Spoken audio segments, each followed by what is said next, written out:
practicality is not a concern right now for that sumo. Like we can take the sumo for the long rides. That kind of close call is something odd. Because like I always say, the best car is not how fast it can go, how fast it can stop.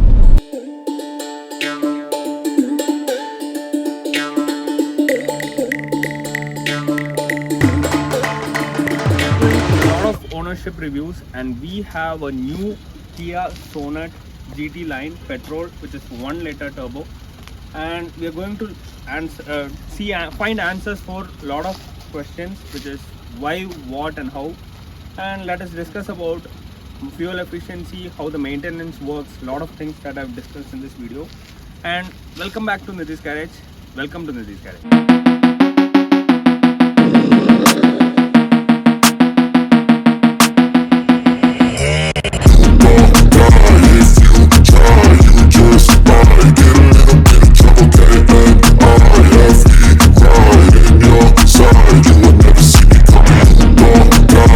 Welcome back to Nidhi's Garage. This is a complete ownership of Kia Sonet GT line. Let us hear it from the owner directly. And we have Shibu here. Yes, Shibu, tell me about yourself. Tell us about yourself. Okay, so hello everyone. This is Shibu, as Nitish said.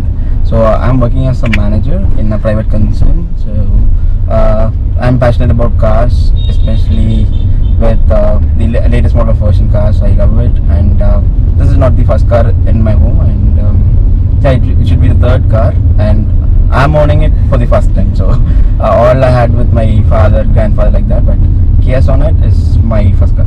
First car is always something special. Yeah. You know? And we, our channel is known for showing you some car enthusiasts, right? Like not only the community is so big. So let us hear it from. So Shibu, like why Kia Sonet and why Kia especially? Like why Kia first and why Kia Sonet? You have a lot of brands in the same segment, and there are a lot of comparisons as well. And why Kia Sonet? Yeah, so to that point, so I went and test drive for a couple of cars. Like I went for Honda City, Ivitec, I did for Venue, and I did Seltos even. I did Sonet, of course. I did this one. I did EcoSport, but that time when they were about to scramble down, so yes. I just left that because of afraid of service and what should be the cost and all. And yeah, and finally I came to Sonet. Sonet, there's two main reasons why I selected this one. So one is with the price, and second one with the features what I get for this price. Mm-hmm. So moreover, Seltos and Sonet have mostly kind of same gearbox. So they both share same platform in the gearbox, like 70cc in the Petrol. And when we compare with Venue, I didn't like his characteristics. It's a typical family car. Yeah, we have reviewed two Venues. Yeah. The first gen and the second one, the facelift. It's a typical family car. It doesn't give you some josh and all when driving. Yeah. So that is like family car. It's kind of little aggressive when it comes to looks, and like new gen car, with the detail of aggressive look when we see it on the road. Different character when you look on the road. So I love that look especially. So that is one big selling point. And second, as I said, the feature, what I get for the price, what I give. So I loved it. So I just choose this black as a special, as my favorite car. So like Kia Sonet you said, and there are a lot of as you said, Venue was the other option, and a lot of and this car's change its character, as you said. Yeah. Like it becomes Patrick Bateman, and it also becomes a normal guy from the other end, and when you want to rave it raves. Yeah. Like it does what you say. Yeah. So and like I've driven 1 or 2 times of the same car, like so it does what we ask for, right? Yeah. And kind of adrenaline is, I think it's somewhere it gives you a point where yes, you are in a right car, and it suits our character as well, right? Of course. And when choosing the car, that is also a main point when we end up buying that particular one. Mm-hmm. So it is a kind of identity that we say, no? Yeah. So the car is our identity. Shibu is known for its Sonet, so and its cars.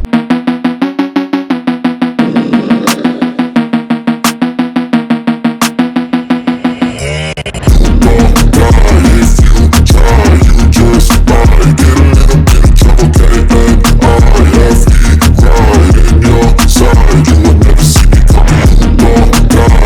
So like, what is the one feature that you like about this car?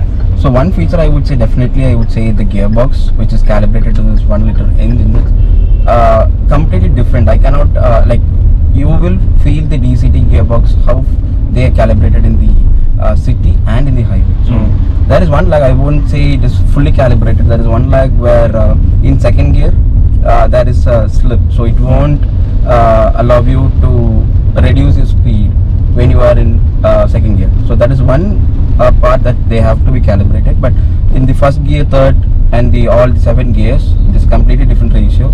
So you will not even feel in which gear you are until you see the instrument cluster. So that is how they are calibrated. If I didn't see my screen, I couldn't see. I will not know that this is the I'm driving in 4th gear and all. So that's how butter smooth they are calibrated. But as I said, only the second gear there is a slip. When we reduce the speed, it will try to boost your speed because it's automatic engine. So its ECU is calibrated in a way that it shouldn't come to first gear without the wheel stopping. So that is the ideology between that. Okay. So the car thinks that okay, still they are going to go ahead. So it automatically accelerate you to the second gear when you are in second gear. So that is one thing they can be calibrated. But yeah, other than that, for this price, it is a beautiful gearbox, beautiful engine, excellent power delivery, and all these stuff. And the other question, how long do you own this car and how much kilometers have you covered so far? I bought this in April 21, so close to 2.5 years. Oh, that is why you told like you have gone with EcoSport as well, right? So that 21. Time, yeah. They went from India on to 22. 22, yeah. 22 was their boom time. At the same time, they had a very good number of sales in the EcoSport as well. But so they end up in exiting from India. Yeah. So that was one of my options, and that time the hybrid was not an option in India. So we don't have much cars. We had micro hybrids and mid hybrids, but we didn't have a fully hybrid system like we have in cities and Grand Vitaras, all those. Yeah. But is that a concern, hybrid? I don't think so. You're a fuel concerned person. I'm not concerned about being hybrid, but for people who drives in city more, they can go for mid hybrid, I would say. Cause I've been living life right like I could just die any minute. Don't pull right down the side. How long you have covered so far? So 34,000 kilometers. 34,000 kilometers.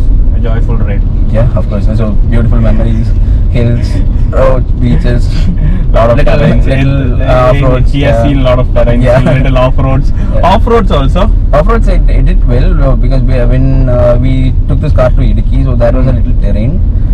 We took that. I was little surprised how this performed. Of course, it's not a 4-wheel drive, but still with 2-wheel drive, wherever it can do, it did its best. So I would say that.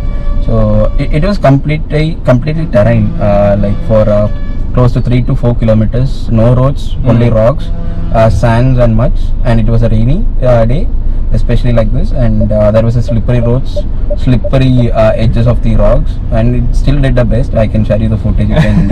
I still have that video with me, but it was a little surprising how this one performed over there. But I really love this car. Like the amount I paid and how I'm utilizing this is completely worth it.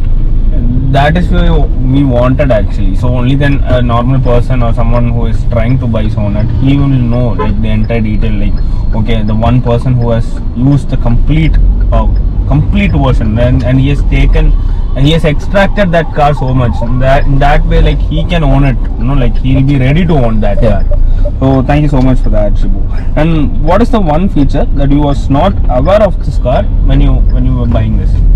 I would say the hill hold assist. I know about hill hold assist, but I didn't know, or I was completely surprised how this one was working in a different way. I was like the 45 degree steep with all 5 members. So I had a very bad experience with Tata's Nexon. So one of my friend had a Nexon with they do offer a hill assist. So what happened that it was an hill hold assist. I was in a brake and I moved that. It is an automatic gearbox, but it is a CVT, I think. So that at that time it was in a slope when we had full members, like 5 members in the car. That that came down. Like the hill hold assist didn't hold that brake as much as we expect, yeah. like it should be doing It should at least hold it for 4 or 5 seconds, but within, like, when I take my leg from the brake and try to put on the accelerator, at the second, like 1 or 2 seconds, it came down. So the car came down like a bit. So that was one moment I was thinking about next gen before that. But still, after that, I bought Sonet with like same 5 people with my friends, and we went to the spot. This time we took Sonet and we was just exploring that, how it works in the terrain. All those stuff happened the same day. So we took this car, and surprisingly it had the same grip, but it was so much grip, right? It was still holding so tight until I pushed this on the accelerator. So that was one quite surprise for me when I was doing that time. Do they offer that option here in the Sonet? Yeah, it is a hill hold assist. It's a default for the CT line. Okay. When you go for that option, you are not aware of it, right? Yeah, so I was aware, but I was not sure this will have that much bite in the road, yeah. Right? Like, okay. Especially when we are in slow. Cause I've been living life right like I could just die any minute. Going for a ride down the side. Or now for the last 2 years, last 3-4 years, we don't have any diesel engines coming out in the market, and a lot of petrol engines. So why didn't you consider diesel?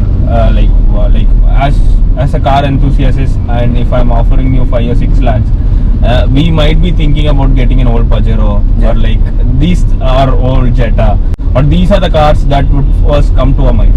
But why you went for a new petrol engine rather than going for an old classic diesel? So to answer that, I said this is not my first car in my home. So I had one old legendary car. It's not legendary, it's a legendary car. You all think about Tata Sumo. I'm not sure if you all still remember that legend, but I have that. It's a 2-liter diesel, 97 model. So still I have in my home, in my garage. So yeah, that I clocked it like 2.5 lakh kilometers in that legend. So it is a 20-year-old car, and yeah, of course I have a diesel. I thought of, okay, I have a diesel car, I will take that for local rides, and I have a petrol, I'll take this for long rides. That was my plan initially when I bought this, but it was so convenient for me to drive in cities, especially. Mileage is a problem, but I'll talk about that later. But still, it is so convenient for me to drive in cities. I can take it for all valleys, everywhere I want to take it. If I want to take to a market, any place, it is so easy for me to park it, or I don't want to think about a big space to park this car or anything. I can just park it anywhere I can. And Sumo, you can't do that. Like you can't. And it is obviously a practical car back then, but now we can't imagine taking that car to anywhere then and then in a matter of time doesn't work like that. The practicality is not a concern right now for that Sumo. Like we can take the Sumo for the long rides, but not for the city drives. So that is a good answer. But we don't have much options for going diesel right now, right? So and there is no much offer of diesel also. So that is a good one, and might be not. I think you have already answered that. What is the top speed? Not with family as well, but what is the top speed? 175 I clocked with 3 friends, but it will still go, but we need longer roads for that. There should be traffic at least at 3-4 kilometer stretch, but 0 to 160 you can just clock in within half a kilometer, but after 160 for every second it will go for 1 second. So at least you need 30 seconds stretch, which means if you're doing 140 kilometers, it should at least you need a 2 kilometer stretch with no people. So then it will go till I think 180 or 185 maximum, but after 170 it will start its breathing, like 171, so 172, 173. Is there any struggle that engine faces? That you won't feel that vibration or how you say. So that is how smart it calibrated. So you will have a slow count, but you will not feel that engine is still having a heavy breathing. You will not have alarming sound or wind sound into your cabin.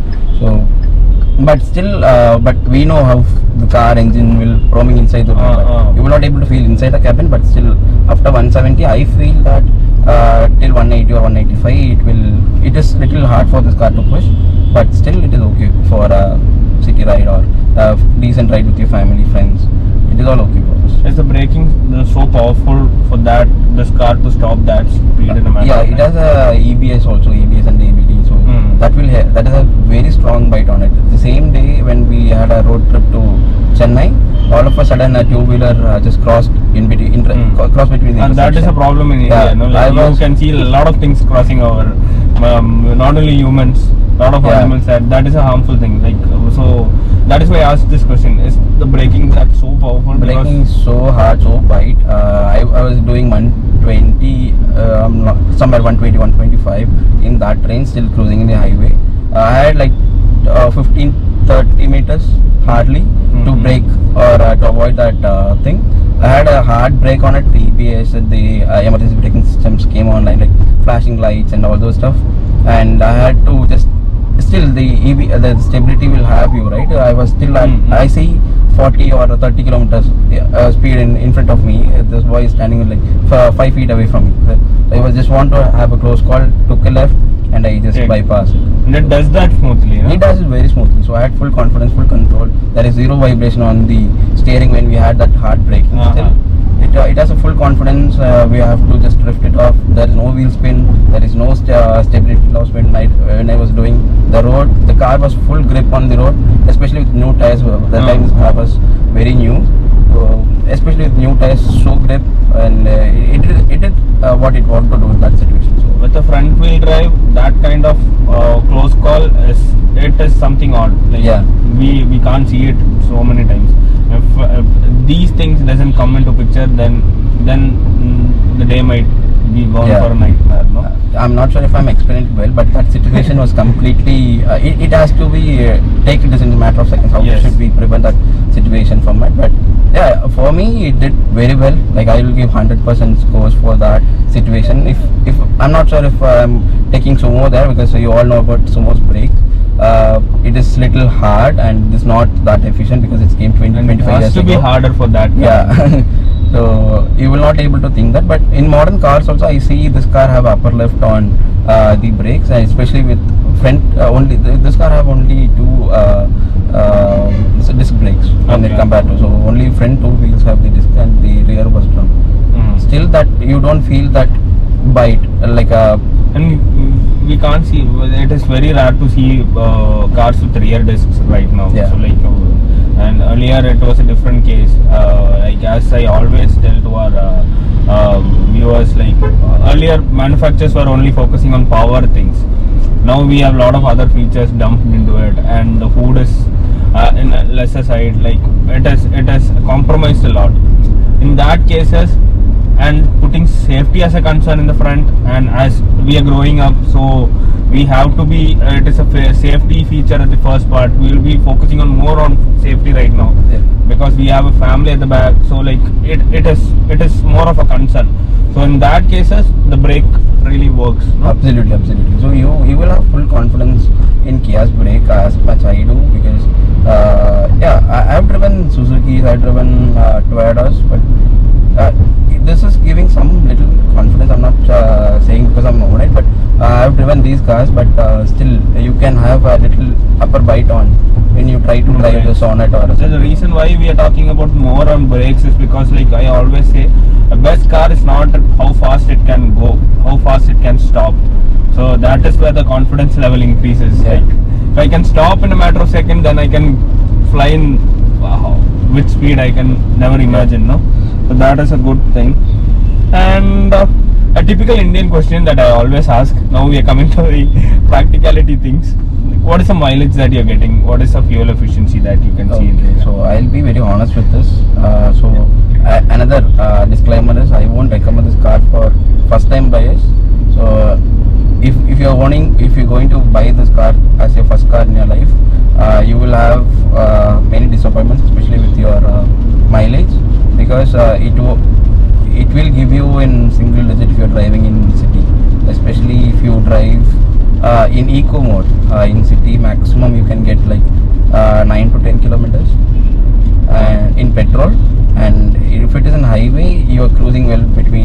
hundreds and 120, you will get somewhere around 12 or 12.5. If you're doing like 140s entirely the trip, you might get 10 in your highway. So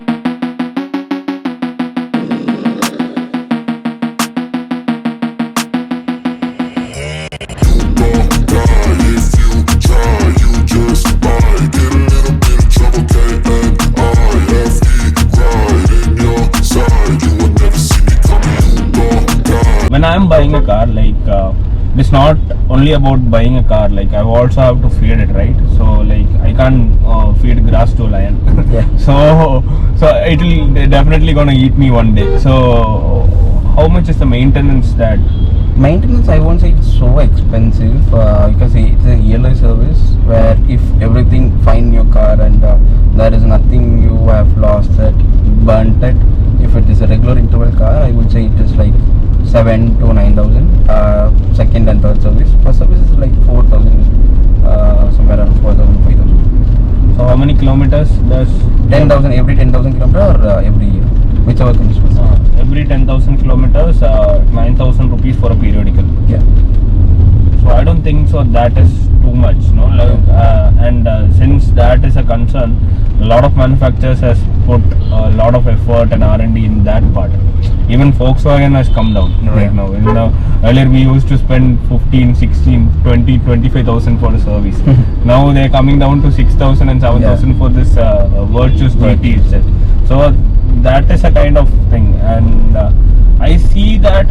And also a person like who normally drives a car and he wants it for a city drive, you can always go for this, so that maintenance would not be a problem for him, right? Yeah.